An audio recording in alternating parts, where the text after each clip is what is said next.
നമസ്കാരം,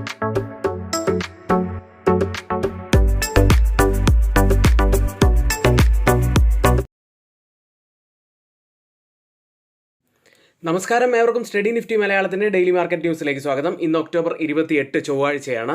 ഇന്ന് monthly expiry കൂടിയാണ്. ഇന്നലത്തെ വിപണിയെക്കുറിച്ച് ആദ്യം പറയുകയാണെങ്കിൽ ഇന്നലെ പോസിറ്റീവിലായിരുന്നു ഇന്ത്യൻ വിപണി ക്ലോസ് ചെയ്യുന്നത്. മറ്റ് പ്രധാനപ്പെട്ട വാർത്തകളിലേക്ക് വരാം. ഇലക്ട്രോണിക്സ് ഘടകങ്ങളുടെ നിർമ്മാണ പദ്ധതി ECMSന് ഗവൺമെന്റിന്റെ അംഗീകാരം. 7 പദ്ധതികളിലായി ആകെ നിക്ഷേപം 5532 കോടി രൂപയാണ്. ഇതിലെ പ്രധാനപ്പെട്ട പങ്കാളികളെ നോക്കുകയാണെങ്കിൽ ആദ്യം കെയ്ൻസ് ഗ്രൂപ്പാണ്. PCBകൾ, HDI, PCBകൾ, ക്യാമറ മൊഡ്യൂളുകൾ എന്നിവയ്ക്കായി 3280 കോടി രൂപ വിലമതിക്കുന്ന 4 പ്രൊജക്റ്റുകളാണ് കെയ്ൻസ് ഗ്രൂപ്പിന് ലഭിച്ചിരിക്കുന്നത്. അടുത്തത് ആംബർ ഗ്രൂപ്പ്. മൾട്ടി ലെയർ PCBകൾക്ക് 1991 കോടി രൂപയുടെ പുതിയ കരാർ കമ്പനിക്ക് ലഭിച്ചു. അടുത്തത് സിർമ സ്ട്രാറ്റജിക് ഇലക്ട്രോണിക്സ് എന്ന കമ്പനി PCBകൾക്ക് 765 കോടി രൂപയുടെ കരാർ ലഭിച്ചു. SRFന് കപ്പാസിറ്ററുകൾ ഉപയോഗിക്കുന്ന പോളി പ്രൊഫൈലുകൾ ഫിലിമുകൾക്ക് 496 രൂപയുടെ കരാറിന് ലഭിച്ചു. ഏതായാലും ഈ ഒരു പദ്ധതി 5195 തൊഴിലവസരങ്ങൾ സൃഷ്ടിക്കുമെന്നാണ് പ്രതീക്ഷിക്കുന്നത്.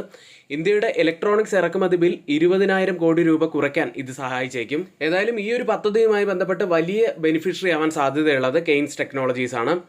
അടുത്തത് സിർമ SGS ടെക്നോളജീസ് ലിമിറ്റഡ് എന്ന കമ്പനിയും ഫോക്കസിൽ വരാൻ സാധ്യതയുണ്ട്. കൂടാതെ amber enterprises India, SRF limited തുടങ്ങിയ കമ്പനികളും ഫോക്കസിൽ വരാൻ സാധ്യതയുള്ളതാണ്. അടുത്തതായി മറ്റൊരു വാർത്തയിലേക്ക്. US നിന്നുള്ള ഇന്ത്യയുടെ ക്രൂഡ് ഇറക്കുമതിയെ സംബന്ധിച്ചിട്ടുള്ള വാർത്തയാണിത്. ഒക്ടോബർ 27 വരെ US നിന്നുള്ള ഇന്ത്യയുടെ ക്രൂഡ് ഇറക്കുമതി പ്രതിദിനം 5,40,000 ബാരൽ, അതായത് 2022 ശേഷമുള്ള ഏറ്റവും ഉയർന്ന നിലയിലെത്തിയിരിക്കുന്നു. നവംബർ വരെ 4 ലക്ഷം മുതൽ 4,50,000 ബാരൽ വരെയായിട്ടായിരുന്നു ഉണ്ടായിരുന്നത്. അതാണിപ്പോൾ 5,40,000 ഉയർന്നിരിക്കുന്നത്. ഇനി വാർഷിക ശരാശരി വളരെ താഴെയാണ്. 3 ലക്ഷം ബാരൽ മാത്രമാണ് വാർഷിക ശരാശരിയായിട്ട് വരുന്നത്. മറ്റൊരു സ്റ്റോക്കിനെ സംബന്ധിച്ച് ഒരു പോസിറ്റീവായിട്ടുള്ള ഒരു വാർത്തയുള്ളത്, ഒരു വിചിത്രമായ വസ്തുക്കളുടെയും സാഹചര്യങ്ങളും കാരണം വോഡാഫോൺ ഐഡിയയുടെ AGR കുടിശ്ശികകൾ പുനഃപരിശോധിക്കാനും പുനർമൂല്യനിർണ്ണയം നടത്താനും കമ്മ്യൂണിക്കേഷൻസ് വകുപ്പിന് അനുമതി നൽകി. ദീർഘകാലമായി നിലനിൽക്കുന്ന AGR ബാധ്യതകളുടെ പുനഃക്രമീകരണം തേടുന്നതിന് VIക്ക് വാതിൽ തുറക്കുന്നു. ഇത് സാമ്പത്തിക വീണ്ടെടുക്കലിന്റെ സാധ്യതകൾ മെച്ചപ്പെടുത്തും എന്ന് തന്നെയാണ് ഇത് സൂചിപ്പിക്കുന്നത്. കുടിശ്ശികയെ സംബന്ധിച്ച് പറയാനുള്ളത്, VIയുടെ മൊത്തം സ്പെക്ട്രം AGRുമായി ബന്ധപ്പെട്ട കുടിശ്ശികകളുടെ ഏകദേശം 1.91 ലക്ഷം കോടി രൂപയാണ്. ഇതൊക്കെയാണ് ഇന്ന് ഇന്ത്യൻ വിപണിയെ സംബന്ധിച്ച് പ്രധാനപ്പെട്ട കുറച്ച് വാർത്തകളായിട്ട് വരുന്നത്. US വിപണികളിലേക്ക് വളരെ ശക്തമായിട്ടാണ് US വിപണികൾ ഇന്നലെ ക്ലോസ് ചെയ്യുന്നത്. പ്രധാനപ്പെട്ട കാരണങ്ങൾ നോക്കുകയാണെങ്കിൽ USഉം ചൈനയും തമ്മിലുള്ള വ്യാപാര കരാർ നിക്ഷേപകർ പ്രതീക്ഷിച്ചിരിക്കുകയാണ്. കൂടാതെ പലിശ നിരക്ക് കുറയ്ക്കും എന്ന് വാൾസ്ട്രീറ്റ് പ്രതീക്ഷിക്കുന്നുണ്ട്. കൂടാതെ വരാനിരിക്കുന്ന ടെക് കമ്പനികളുടെ റിസൾട്ടും വളരെ പോസിറ്റീവ് ആവും എന്ന് തന്നെയാണ് വിപണി പ്രതീക്ഷിക്കുന്നത്. ഈ കാരണങ്ങൾ കൊണ്ടൊക്കെ തന്നെ ഇന്നലെ ശക്തമായിട്ടാണ് US മാർക്കറ്റുകൾ ക്ലോസ് ചെയ്തിട്ടുള്ളത്. US പ്രസിഡന്റ് ഡൊണാൾഡ് ട്രംപും ചൈനീസ് പ്രസിഡന്റ് ഷീ ജിൻപിങ്ങുമായി വ്യാഴാഴ്ച കൂടിക്കാഴ്ച നടത്തുകയും പുതിയ US താരിഫുകളും കൂടാതെ അപൂർവ എർത്ത് ഖനികളെ കുറിച്ചുള്ള പുതിയ കരാറും ചർച്ചയാകും. അതായത് കാര്യങ്ങൾ ഒരു വ്യാപാര യുദ്ധത്തിലേക്ക് നീങ്ങുന്നില്ല എന്നുള്ളത് തന്നെയാണ് വലിയ ആശ്വാസമായിട്ട് മാർക്കറ്റ് കാണുന്നത്. വിപണിയെ സംബന്ധിച്ച് ഏറെ ആശ്വാസം ലഭിച്ച ഒരു വാർത്ത തന്നെയായിരുന്നു ഇന്നലെ പുറത്തു വന്നത്. അതുകൊണ്ട് തന്നെ അവിടെ വിക്സ് ഏകദേശം ഒരു മാസത്തെ ഏറ്റവും താഴ്ന്ന നിലയിലായിട്ടാണ് ഇപ്പോൾ ട്രേഡ് ചെയ്യുന്നത്. യൂറോപ്യൻ മാർക്കറ്റുകളിലേക്ക് പോസിറ്റീവിലാണ് യൂറോപ്യൻ മാർക്കറ്റുകൾ ഇന്നലെ ക്ലോസ് ചെയ്യുന്നത്. അടുത്തതായി ഗോൾഡ് പ്രൈസുകളിൽ ഇന്നലെ വലിയൊരു ഇടിവാണ് കണ്ടത്. 2.7% ഇടിഞ്ഞു. $4,000 താഴെയായിട്ടാണ് ഇപ്പോൾ ട്രേഡ് ചെയ്യുന്നത്. കേരളത്തിലെ ഗോൾഡ് പ്രൈസ് ഇന്നലെ പവന് 90,400 എന്ന നിലയിലാണ്. അടുത്തതായി ക്രിപ്റ്റോ കറൻസിയിൽ ബിറ്റ്കോയിൻ $1,14,000 ട്രേഡ് ചെയ്യുന്നു. ഓയിൽ പ്രൈസുകളിലേക്ക് വന്നാൽ ഓയിൽ ഔട്ട്പുട്ട് വർദ്ധിപ്പിക്കണം എന്നുള്ള ഒപ്പക്കിന്റെ തീരുമാനത്തെ തുടർന്ന് ഓയിൽ പ്രൈസുകൾ ഇന്നലെ ഇടിഞ്ഞു. 0.5% ബ്രന്റ് ഫ്യൂച്ചേഴ്സ് ഇടിഞ്ഞത്. WTI 0.3% ഇടിഞ്ഞു. ഇനി മറ്റൊരു കാര്യം പറയാനുള്ളത്, ആരെങ്കിലും നമ്മുടെ വീഡിയോ ലൈക്ക് ചെയ്യാൻ മറന്നു പോയിട്ടുണ്ടെങ്കിൽ ചെയ്ത് വീഡിയോ ഒന്ന് ലൈക്ക് ചെയ്യുക. ചാനൽ ആരെങ്കിലും സബ്സ്ക്രൈബ് ചെയ്യാൻ വിട്ടുപോയിട്ടുണ്ടെങ്കിൽ ചാനൽ കൂടി ഒന്ന് സബ്സ്ക്രൈബ് ചെയ്യുക. ഇനി ആർക്കെങ്കിലും നമ്മുടെ പെയ്ഡ് എഡ്യൂക്കേഷൻ ടെലഗ്രാം ചാനലിലാണ് ജോയിൻ ചെയ്യാൻ താല്പര്യമെങ്കിൽ നിങ്ങൾക്ക് 55% ഡിസ്കൗണ്ടോടുകൂടി 3 മാസത്തേക്കുള്ള ഓഫർ ഇപ്പോഴും നിലവിലുണ്ട്. ആർക്കെങ്കിലും ജോയിൻ ചെയ്യണമെങ്കിൽ ഇപ്പോൾ തന്നെ ആ ഓഫർ വഴി നിങ്ങൾക്ക് ജോയിൻ ചെയ്യാവുന്നതാണ്. ഇനി സ്റ്റോക്ക് മാർക്കറ്റിന്റെ ബേസിക് മുതലുള്ള കാര്യങ്ങൾ പഠിച്ചു പോകാൻ ആഗ്രഹിക്കുന്നവർക്ക് ഞങ്ങളുടെ ബിഗിനേഴ്സിനായിട്ടുള്ള ബേസിക് കോഴ്സിൽ ജോയിൻ ചെയ്യാവുന്നതാണ്. 1 മാസമാണ് കോഴ്സിന്റെ ഡ്യൂറേഷൻ വരുന്നത്. വീക്കിലി 2 മുതൽ 3 ക്ലാസ്സുകൾ വരെ ആയിരിക്കും ഉണ്ടായിരിക്കുക. പെട്ടെന്ന് തന്നെ നിങ്ങളുടെ സീറ്റുകൾ ബുക്ക് ചെയ്യാൻ ശ്രമിക്കുക. അടുത്തതായി ഇന്നത്തെ പ്രധാനപ്പെട്ട കുറച്ച് സ്റ്റോക്ക് ന്യൂസുകളിലേക്കാണ്. ആദ്യം റിസൾട്ടുകളിലേക്ക് തന്നെയാണ്.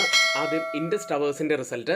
നെറ്റ് പ്രോഫിറ്റിൽ ഇയർ ഓൺ ഇയറിൽ 17.3% ഇടിവാണ് കമ്പനി റിപ്പോർട്ട് ചെയ്തിരിക്കുന്നത്. 1839.3 കോടി രൂപയിലാണ് പ്രോഫിറ്റ് ഉള്ളത്. കഴിഞ്ഞ വർഷം ഇതേ കാലയളവിൽ 2223.5 കോടി രൂപ ലാഭത്തിലായിരുന്നു കമ്പനി ഉണ്ടായിരുന്നത്. റവന്യൂവിൽ പക്ഷേ 9.7% വർധനവ് വന്നിരിക്കുന്നു. 8188.2 കോടി രൂപയിലാണ് റവന്യൂ ഉള്ളത്. അതർ ഇൻകത്തിൽ 27.2% ഇടിവും കമ്പനി റിപ്പോർട്ട് ചെയ്തു. അടുത്തത് ഇന്ത്യൻ ഓയിൽ കോർപ്പറേഷൻ എന്ന കമ്പനിയാണ്. നെറ്റ് പ്രോഫിറ്റായി രേഖപ്പെടുത്തിയിരിക്കുന്നത് 7817.6 കോടി രൂപയാണ്. കഴിഞ്ഞ വർഷം ഇതേ കാലയളവിൽ കമ്പനി 169.6 കോടി രൂപ നഷ്ടത്തിലായിരുന്നു ഉണ്ടായിരുന്നത്. ഈ സ്ഥാനത്തേക്ക് നല്ല ലാഭമാണ് ഇപ്പോൾ കമ്പനിയെ സംബന്ധിച്ച് പുറത്തു വന്നിരിക്കുന്നത്. റവന്യൂവിൽ 2.1% വർധനവും കമ്പനി രേഖപ്പെടുത്തി. അടുത്ത PNB ഹൗസിംഗ് ഫിനാൻസ് എന്ന കമ്പനി. നെറ്റ് പ്രോഫിറ്റിൽ 32.8% വർധനവ് വന്നിരിക്കുന്നു. 626.5 കോടി രൂപയിലാണ് ഇയർ ഓൺ ഇയറിൽ നെറ്റ് പ്രോഫിറ്റ് ഉള്ളത്. റവന്യൂവിൽ 16.1% വർധനവും വന്നു. മറ്റൊരു കമ്പനി മസ്ഗോൺ ഡോക്ക് ഷിപ്പ് ബിൽഡേഴ്സ് എന്ന കമ്പനി. നെറ്റ് പ്രോഫിറ്റിൽ 28.1% വർധനവ് വന്നപ്പോൾ പ്രോഫിറ്റ് ഉള്ളത് 749.5 കോടി രൂപയിലാണ്. റവന്യൂവിൽ 6.3% വർധനവ് വന്നു. കമ്പനി ഇൻട്രിം ഡിവിഡൻഡായി 6 രൂപയാണ് പ്രഖ്യാപിച്ചത്. നല്ല ഒരു റിസൾട്ട് തന്നെയായിരുന്നു കമ്പനിയെ സംബന്ധിച്ച്. അടുത്തത് റെയ്മണ്ട് എന്ന കമ്പനി. നെറ്റ് പ്രോഫിറ്റിൽ 76.5% ഇടിവാണ് വന്നിരിക്കുന്നത്. അതായത് ഇപ്പോൾ പ്രോഫിറ്റായി പുറത്തു വന്നിരിക്കുന്നത് 13.9 കോടി രൂപയാണ്. കഴിഞ്ഞ വർഷം ഇതേ കാലയളവിൽ 59 കോടി രൂപ ലാഭത്തിലായിരുന്നു കമ്പനി ഉണ്ടായിരുന്നത്. അടുത്തത് റവന്യൂവിൽ 11.4% വർധനവും കമ്പനി രേഖപ്പെടുത്തി. കെഫിൻ ടെക്നോളജീസ് എന്ന കമ്പനി. നെറ്റ് പ്രോഫിറ്റിൽ 4.5% വർധനവ് വന്നു. 93.3 കോടി രൂപയിലാണ് പ്രോഫിറ്റ് ഉള്ളത്. റവന്യൂവിൽ 10.3% വർധനവും വന്നു. ജൂബിലന്റ് ഇൻഗ്രീവിയ എന്ന കമ്പനിയാണ് മറ്റൊന്ന്. പ്രോഫിറ്റിൽ 17.7% വർധനവാണ് വന്നിരിക്കുന്നത്. 69.5 കോടി രൂപയിലാണ് ഇയർ ഓൺ ഇയറിൽ നെറ്റ് പ്രോഫിറ്റ് ഉള്ളത്. റവന്യൂവിൽ 7.2% വർധനവ് വന്നു.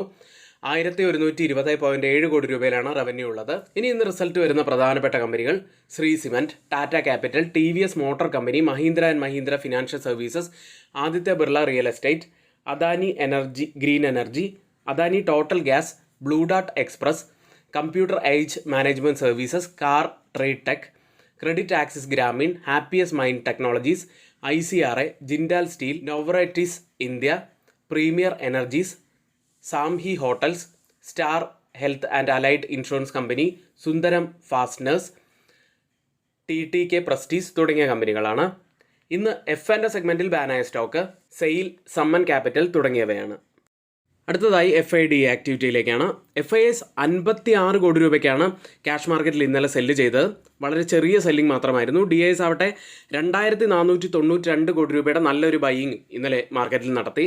ഇന്ന് നമ്മൾ നിഫ്റ്റിയിലും ബാങ്ക് നിഫ്റ്റിയിലും ശ്രദ്ധിക്കേണ്ട ഏറ്റവും പ്രധാനപ്പെട്ട കുറച്ച് കാര്യങ്ങളിലേക്കാണ്. നിഫ്റ്റി ഇന്നലെ ക്ലോസ് ചെയ്യുന്നത് 25,966-ൽ 171 പോയിന്റ്സ് ഉയർന്നാണ്. ഇന്നലെ ഒരു ഗ്യാപ്പ് അപ്പ് ഓപ്പണിംഗ് ആണ് നമുക്ക് ലഭിച്ചത്. അതിനുശേഷം നല്ലൊരു മൂവ്മെന്റ് നമുക്ക് നിഫ്റ്റിയിൽ ലഭിക്കുകയുണ്ടായി. ഇനി നിഫ്റ്റിയുടെ ചാർട്ടിലേക്ക് വരാം. വളരെ പ്രധാനപ്പെട്ട കുറച്ച് കാര്യങ്ങളാണ് ഇന്ന് പറയാനുള്ളത്. നിഫ്റ്റിയെ സംബന്ധിച്ച് ഡൗൺ സൈഡിൽ പ്രധാനപ്പെട്ട 2 ലെവലുകൾ നമ്മൾ നേരത്തെ തന്നെ പറഞ്ഞിരുന്നതാണ്. 25,845 അതിനുശേഷം 25,679 വളരെ പ്രധാനപ്പെട്ട 2 ലെവലുകളാണ്. ഇത് നമുക്ക് വേണമെന്നുണ്ടെങ്കിൽ ഒരു സോണായിട്ട് കൺസിഡർ ചെയ്യാവുന്നതാണ്. ഡൗൺ സൈഡിൽ ഈ സോൺ ബ്രേക്ക് ചെയ്യുകയാണെങ്കിൽ പിന്നീട് നമ്മൾ ശ്രദ്ധിക്കേണ്ടത് ഡൗൺ സൈഡിലെ ഈ ഒരു സപ്പോർട്ട് ട്രെൻഡ് ലൈനാണ്. ഇനി ഈ ഒരു സപ്പോർട്ട് ട്രെൻഡ് ലൈനിന് താഴെയായിട്ടാണ് ക്ലോസിംഗ് വെക്കുന്നതെങ്കിൽ പിന്നീട് നമ്മൾ നിഫ്റ്റിയിൽ കൂടുതൽ ബിയറിഷ്നെസ് ആണ് പ്രതീക്ഷിക്കേണ്ടത്. ഇനി നമുക്ക് വീക്ക്ലി ക്യാൻഡിൽ കൂടി ഒന്ന് പരിശോധിച്ച് കഴിഞ്ഞാൽ കാര്യങ്ങൾ കുറച്ചുകൂടി ഒന്ന് ക്ലിയർ ആവും. ഇപ്പോൾ ഒരു സൈഡ് വേസിലൂടെയാണ് മാർക്കറ്റ് പോകാൻ ഇനി വരുന്ന ഈ ആഴ്ചയിലേക്ക് പോകാൻ സാധ്യതയുള്ളത്. പ്രത്യേകിച്ച് കഴിഞ്ഞ ആഴ്ചത്തെ വീക്ക്ലി ക്യാൻഡിൽ എന്ന് പറയുന്നത് ഒരു ഗ്രേവ് സ്റ്റോൺ ഡോജിക്ക് സമാനമായ ഒരു ക്യാൻഡിൽ സ്റ്റിക്ക് പാറ്റേൺ ആണ്. ഈ ഒരു ക്യാൻഡിലിൻ്റെ ഹൈയോ ലോയോ ബ്രേക്ക് ചെയ്യുകയാണെങ്കിൽ നമുക്ക് പുതിയൊരു ഡയറക്ഷൻ പ്രതീക്ഷിക്കാവുന്നതാണ്. ഡൗൺ സൈഡിൽ ഏകദേശം നമ്മൾ പറഞ്ഞ ആ ഒരു ലോ ലെവലായിട്ടുള്ള 25,679 ഏകദേശം ഈ ഒരു ക്യാൻഡിലിൻ്റെ ലോ ആയിട്ട് വരാൻ സാധ്യതയുണ്ട്. അപ്സൈഡിലേക്ക് വന്നാൽ ഓൾ ടൈം ഹൈ ലെവലൊക്കെ ബ്രേക്ക് ചെയ്ത് കഴിഞ്ഞാൽ മാത്രമാണ് നമുക്കൊരു ഫ്രഷ് അപ്സൈഡിലേക്കുള്ള ഒരു പോസിബിലിറ്റി നമുക്ക് കൂടുതലായിട്ട് കാണാൻ കഴിയുകയുള്ളൂ. ഇനി അടുത്തതായി change in open interest data പ്രകാരം കോൾ സൈഡിലും പുട്ട് സൈഡിലും വന്ന വ്യത്യാസങ്ങളാണ്. ആദ്യം 25,950 സ്ട്രൈക്കിൽ 393% വർധനമാണ് പുട്ട് സൈഡിൽ കാണുന്നത്. ലോങ് ബിൽഡപ്പാണ്. കോൾ സൈഡിൽ വെറും 14% ഇടിവ്, ഒരു ഷോർട്ട് കവറിംഗ് ആണുള്ളത്. അടുത്ത 25,900 സ്ട്രൈക്കിൽ 263% നല്ല ഒരു ലോങ് ബിൽഡപ്പ് കാണാം പുട്ട് സൈഡിൽ. എന്നാൽ കോൾ സൈഡിൽ 61% ഇടിവ്, ഒരു ഷോർട്ട് കവറിംഗ് ആണുള്ളത്. അടുത്തതായി 26,000 സ്ട്രൈക്കിൽ 205% വർധനവ് പുട്ട് സൈഡിൽ ലോങ് ബിൽഡപ്പ് തന്നെ. കോൾ സൈഡിൽ 32% ഇടിവ്, ഒരു ഷോർട്ട് കവറിംഗ് ആണ് കാണുന്നത്. ഈ 3 സ്ട്രൈക്കും കമ്പയർ ചെയ്യുമ്പോൾ മാർക്കറ്റിനെ മുകളിലേക്ക് കൊണ്ടുപോകാൻ കഴിവുള്ള പുട്ട് സെല്ലേഴ്സ് തന്നെയാണ് നല്ല സ്ട്രോങ് ആയി നിൽക്കുന്നത് എന്നാണ് കാണുന്നത്. ബാങ്ക് നിഫ്റ്റിയിലേക്ക് 58,114 414 പോയിന്റ്സ് ഉയർന്നാണ് ബാങ്ക് നിഫ്റ്റി ക്ലോസ് ചെയ്യുന്നത്. ബാങ്ക് നിഫ്റ്റിയെ സംബന്ധിച്ചും ഇന്നലെ നല്ലൊരു മൂവ്മെൻ്റ് ആണ് നമുക്ക് കാണാൻ കഴിഞ്ഞത്. കൂടാതെ അപ്സൈഡിലെ ഈ ഒരു റെസിസ്റ്റൻസ് തന്നെയാണ് പ്രധാനപ്പെട്ടതാവാൻ സാധ്യതയുള്ളത്. ഡൗൺ സൈഡിലേക്ക് വന്നാൽ 57,136 പ്രധാനപ്പെട്ട ഒരു സപ്പോർട്ട് ആവാനും സാധ്യതയുണ്ട്. നിഫ്റ്റിയും ബാങ്ക് നിഫ്റ്റിയും സംബന്ധിച്ച ഏറ്റവും പ്രധാനപ്പെട്ട കുറച്ച് കാര്യങ്ങളാണ് നമ്മളിവിടെ ഷെയർ ചെയ്തിരിക്കുന്നത്. ഇനി ആർക്കെങ്കിലും പുതിയൊരു ഡിമാറ്റ് അക്കൗണ്ട് ഓപ്പൺ ചെയ്യണമെന്നുണ്ടെങ്കിൽ ലിങ്ക് നമ്മൾ ഡിസ്ക്രിപ്ഷൻ ബോക്സിലാണ് നൽകിയിരിക്കുന്നത്. ഇനി ഇന്നിവിടെ നമ്മൾ പറഞ്ഞ എല്ലാ കാര്യങ്ങളും ഏറ്റവും ഓതറൈസ്ഡ് ആയിട്ടുള്ള സൈറ്റുകളായ Money Control, Mint, Reuters, CNBC, Financial Express തുടങ്ങിയ മാധ്യമങ്ങളിൽ നിന്നാണ് എടുത്തിരിക്കുന്നത്. മറ്റുള്ളവയെല്ലാം നമ്മുടെ വ്യൂസ് മാത്രമാണ്, ഒരിക്കലും ആ റെക്കമെൻഡേഷൻ അല്ല. നിങ്ങളുടെ എഡ്യൂക്കേഷണൽ പർപ്പസിന് വേണ്ടി മാത്രമാണ് ഷെയർ ചെയ്യുന്നത്. എങ്കിൽ ഇന്നത്തെ ഈ വീഡിയോ ഇവിടെ പൂർത്തിയാവുന്നു. ഏവർക്കും നന്ദി.